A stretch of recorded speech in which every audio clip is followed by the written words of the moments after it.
Alright, look, I don't actually have a problem with modern technology. I use it all the time. I'm using it now to make this video and broadcast it to you. Technology is wonderful and I'm glad to have it. But it's not 100% wonderful, and there are some things about it that are really irksome.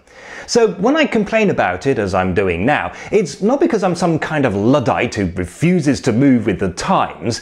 It's because I was rather hoping that the technology would be a lot better than it is. For example, I am intrigued by the idea of self-driving cars. I think it's a great idea, especially for me because I never learned to drive. But am I the only one who reads articles about hackers gaining access to highly sensitive information and thinks, what if they hack into my car?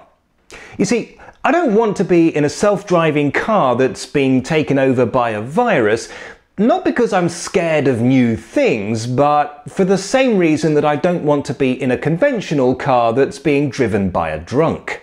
You see, technology is great, but for every problem it solves, it creates a new one. Here's a for instance for you. My watch is connected to my phone. In fact, it's a little computer on my wrist.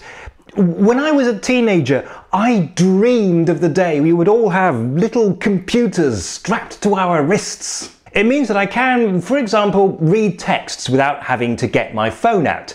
The downside is that it can make something as simple as telling somebody the time surprisingly difficult. Okay, well, my heart rate is normal. My wife wants me to unblock the toilet. It's 18 degrees Celsius and sunny. I have 5 unread emails. Sorry, I've just got to reboot my watch. See, in many ways, technology has made my life better, but in other ways, it's made it worse. 30 years ago, if I wanted to get some work done, all I had to do was to take the phone off the hook. And then anybody who wanted to interrupt me had to actually call round to my house in person.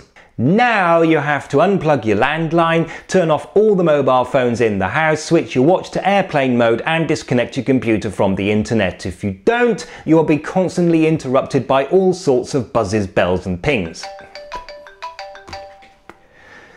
Now what? But then, well, you see, progress means that I can do all of my research at home sitting at my desk. But to do that, I have to be connected to the internet. You see the problem? Oh, and the internet. We all thought it was going to be this wonderful resource that would connect us with all of human knowledge.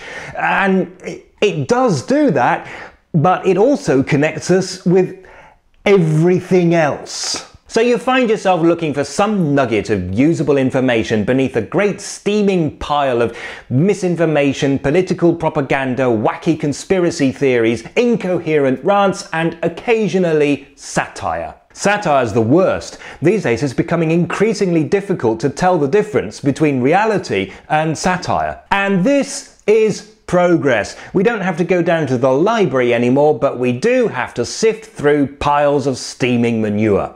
Other signs of progress include spending thousands of euros on a computer that you can write on like a piece of paper, using Google Maps instead of printed maps so that when your phone battery dies, you're lost, and adding so much security to your credit card that you can't even use it yourself. So forgive me, it's not that I hate technology, I love it.